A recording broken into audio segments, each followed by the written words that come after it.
Pierre, précédemment Simon, disciple et apôtre de Jésus, avait une préoccupation.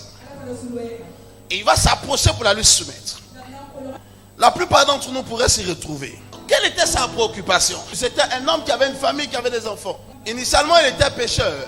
Et il avait tout laissé pour répondre à l'appel de Jésus. Qu'est-ce qu'il avait commencé à faire? Il avait commencé à aller de lieu en lieu avec Jésus pour prêcher son message, pour l'assister dans son ministère. Mais à un moment donné, il a commencé à avoir des préoccupations qui peuvent être plus ou moins normales. Monsieur Jésus, on a tout quitté pour te suivre. C'est vrai que le texte s'arrête là, mais ça laisse la porte ouverte à la réflexion. Quand il dit nous avons tout laissé pour te suivre, il est en train de dire en d'autres termes, j'ai des enfants à scolariser. Il est en train de dire en d'autres termes, j'ai une famille dont je dois prendre soin. C'est cela que ça sous-entendait. Quand il dit on a tout laissé pour te suivre, il est en train de dire il y a un certain nombre de charges que je suis censé assumer en tant qu'un homme, en tant qu'un chef de famille.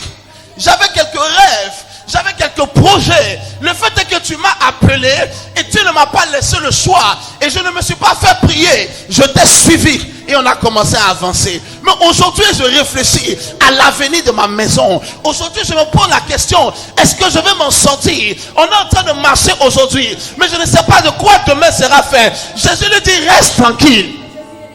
Ton avenir est garanti. Comment je sais qu'il le lui a dit? Parce qu'il a dit personne n'ayant abandonné une maison, une famille ou tout ce qu'on voulait n'aura à le regretter ni dans le siècle présent ni dans le siècle à venir. Parce que sur la terre, je vous ai expliqué le dimanche dernier ce que c'était que le concept du siècle présent.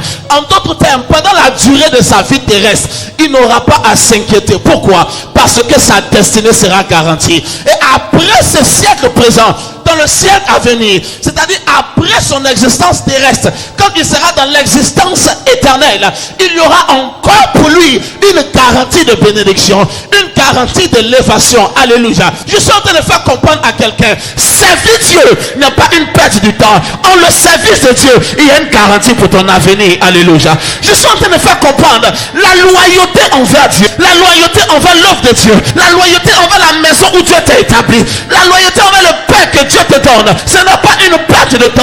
Ce n'est pas au profit d'un être humain, au désavantage de ta vie. Non, il y a une garantie dans l'œuvre que tu es en train de faire aujourd'hui, qu'un avenir surgira de là pour toi. Combien d'entre vous m'ont dit amen?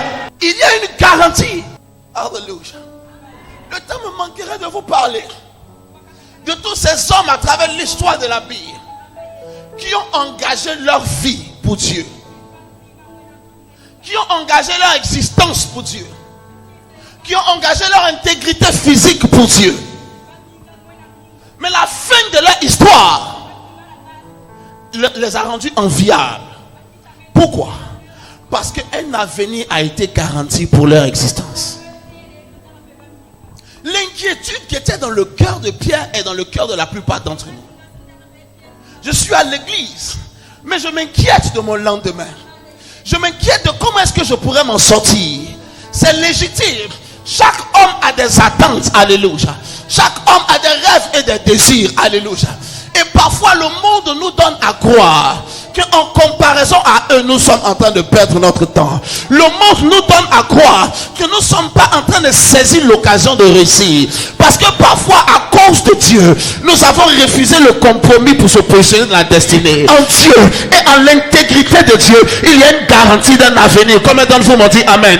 La Bible dit laissez l'ivraie et la bonne graine grandir ensemble. Le fait est que l'ivraie pousse plus vite que la bonne graine. Mais à la fin de l'histoire, ce qui est valeureux, c'est la bonne graine, ce n'est pas l'ivraie. Quelqu'un peut avoir poussé plus vite que toi dans la compromission, mais à la fin de l'histoire, ta valeur sera beaucoup plus précieuse. Qui m'a dit amen? Parce que les gens ne vont pas au marché pour acheter l'ivraie, ils vont au marché pour acheter la bonne graine. Combien d'entre vous m'ont dit amen? Alors que tu as une bonne graine plantée dans la maison de Dieu, il y a un avenir pour toi. Alléluia. Ma Bible dit qu'un semeur sortit pour semer, et alors qu'il semait, 3 parties de sa semence est tombée. La première le long du chemin, la seconde dans les endroits endroits pierreux, la troisième dans les endroits épineux, mais la quatrième est tombée dans une bonne terre. Bien-aimé frère, tant que tu as une bonne semence et que tu te retrouves dans la bonne terre, tu as la garantie, peu importe les intempéries et les péripéties, peu importe les semences qui sont mortes et qui ont échoué, il y a un avenir garanti pour toi. Qui m'a dit amen? L'œuvre de Dieu est la bonne terre dans laquelle tu peux engager ta vie.